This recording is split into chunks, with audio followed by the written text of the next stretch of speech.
Thank you so much, Deputy Undersecretary. I just want to urge to the students the importance of these events when we have these critical positions here at Delaware State University. So please take this opportunity to meet with our state legislators, our government officials, and pick their brain about what this looks like moving forward. Glory spoke about being the first of many, many firsts, which should resound with a number of our students being first generation. We hope one day that we don't have to say you are the first, but we are very proud of Gloria Montano Green for holding her post with the USDA. And right now, a lot of her remarks actually led to our next speaker, which is Nicole Harris, and she is from the U.S. Department of Education, and she'll be talking about a lot of those important paths to agriculture that Montano Green already just spoke about. Thank you so much.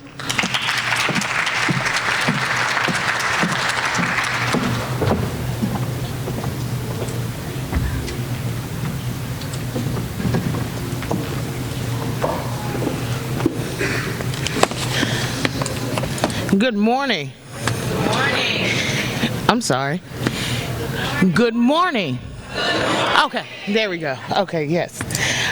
I'm happy to be here because this brings back several memories as one of the plethora of alumni of Delaware State University.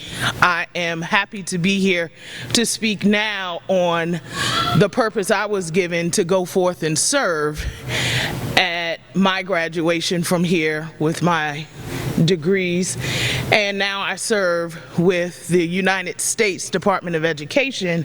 I am a senior analyst with the accreditation group. However, my pathway that I've had with the department has led me through many offices before I got to the policy office.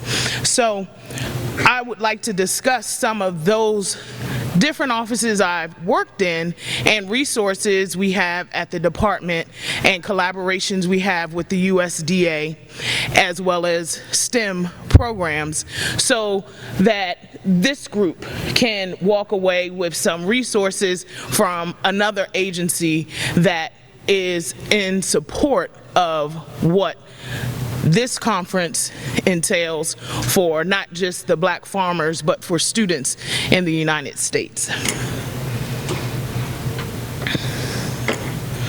Just to give a couple of resources, I will be brief. Unfortunately, I won't be here for the whole conference. I'm on my way to Atlanta for another engagement.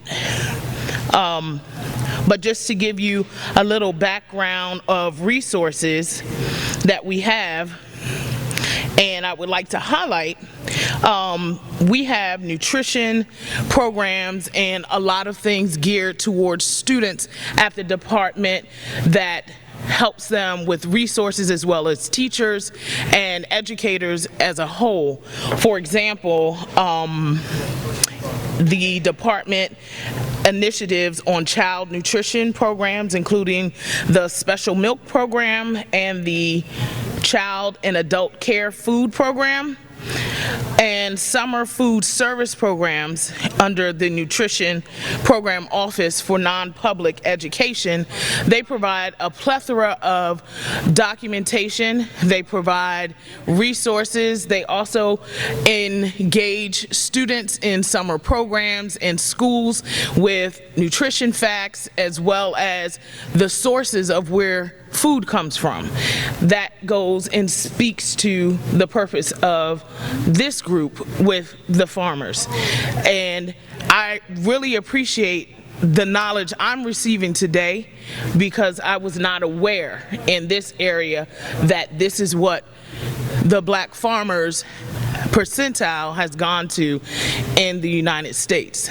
So I will definitely go back to the policy office with some suggestions. Also, we have the Office of Elementary and Secondary Education. We had the gentleman from, I think it was the Forest Service, the rural development side. He spoke of a REAP program. The department also has a REAP program, the Rural Education Achievement Program, which offers formula grants from the Secretary to rural schools for resources for rural education. So with that being a primary focus, I would really encourage everyone to visit our website. If you put any of the things I'm saying on within our search engine, you will find a plethora of knowledge on all things that I'm discussing today. I wanted to pull from our website because I wanted to give you hands-on experience and resources that you can go to today, not something that's coming out, but something that is tangible for you right now. In addition, we have other readiness and emergency management resources for schools and technical assistance centers, the RMS system, and they provide and produce a variety of publications that many teachers use as guidance documents in collaboration with federal partners and practitioners in the fields of school and higher education safety, security, emergency management, and preparedness. And the guidance documents are good resources for the role of school nutrition directors and school safety efforts, containing resources for nutrition planning teams, which includes field trips to different areas to see where the food comes from and specific areas, and this is all across the country.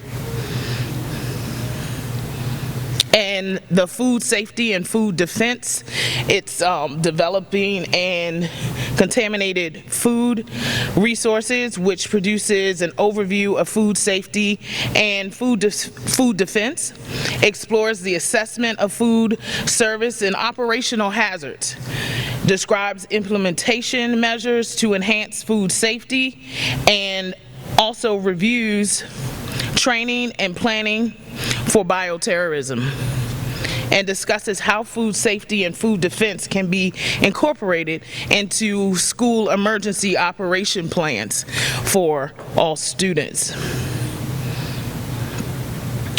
We also have research collaborations with the U.S. Department of Agriculture that have occurred in the past. They have provided in our National Center for Education Statistics, we provide information and stats for all agencies, which include the secondary school study conducted on behalf of the USDA on nutrition education in public elementary and secondary schools, as well as the department. We have the department's language on science, technology, engineering, and math, including computer science, that emphasizes all things STEM. In an ever-changing, increasingly complex world, it's more important than ever that our nation's youth are prepared to bring knowledge and skills to solve problems, make sense of information, and know how to gather and evaluate evidence to make decisions. These are the kinds of skills that students develop in STEM and disciplines collectively known as STEM CS at the department. If we want a nation where our future leaders, neighbors, and workers can understand and solve some of the complex challenges of today and tomorrow, and to meet the demands of the dynamic and evolving workforce, building student skills, content knowledge, and literacy in STEM fields is essential. We must also make sure that no matter where children live, whether it be in the big city or rural environments, they have access to quality learning environments. A child's zip code should not determine their STEM literacy and education options, and that goes not just for STEM research, it goes for all types of education, including nutrition. Several offices at the department. If you're looking for resources to go to specific locations, the Office of Planning, Evaluation, and Policy Development, the Office of Career, Technical, and Adult Education, of course, the Office of Elementary and Secondary Education I mentioned prior, and the Office of Special Education and Rehabilitative Services, and the Office of Post-Secondary Education, where I'm located. Institutional Service has a program, the Hispanic Serving Institution Science, Technology, Engineering, or Mathematics and Articulation programs are available for all students. And we also have the Office of Education Technology, the non-public education, and English language acquisition. They are all utilized and have different programs that speak to the needs of not just the specific areas of their office, but also particular areas for STEM, as well as different collaborations with other institutions and agencies across the federal government.